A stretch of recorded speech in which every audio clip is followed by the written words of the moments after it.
பிசா டவரை போட்டோல பார்த்திருப்பீங்க, ஜீன்ஸ் படத்துல நம்ம ஐஸ்வர்யா ராயும் பிரசாந்தும் டான்ஸ் ஆடி பார்த்திருப்பீங்க. பட் இது மேல நின்னா எப்படி இருக்கும் பாத்திருக்கீங்களா? நான் ரீசெண்டா பிசா போகும்போது தான் இந்த மேல ஏற முடியும்னு எனக்கு தெரிஞ்சது. இது மேல ஏறின்னு பார்த்தா வேற லெவல். அப்படியே எவ்வளவு சாஞ்சிருக்குன்னு மேல ஏறின்னு பார்த்தா தான் உங்களுக்கு தெரியும். ஆப்போசிட்ல ஒரு கெத்தீட்ரல் இருக்கு. அந்த கெத்தீட்ரல் முன்னாடி தான் இந்த சீனே எடுத்தது.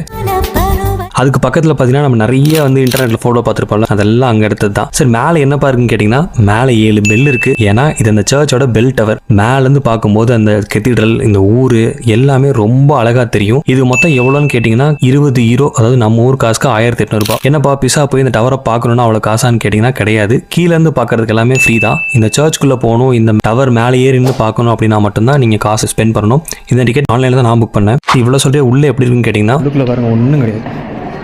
இது எம்டியாக வச்சுருக்காங்க, அவ்வளோதான், இன்னும் ஒன்றும் இல்லை. பிசா டவரோட வரலாறு என்ன, இட்டாலி போனால் பிசா எப்படி போகிறதுன்றதை நெக்ஸ்ட் வீடியோவில் சொல்கிறேன். அதிசயமே அசந்து போகும் நீ எந்த அதிசயம்.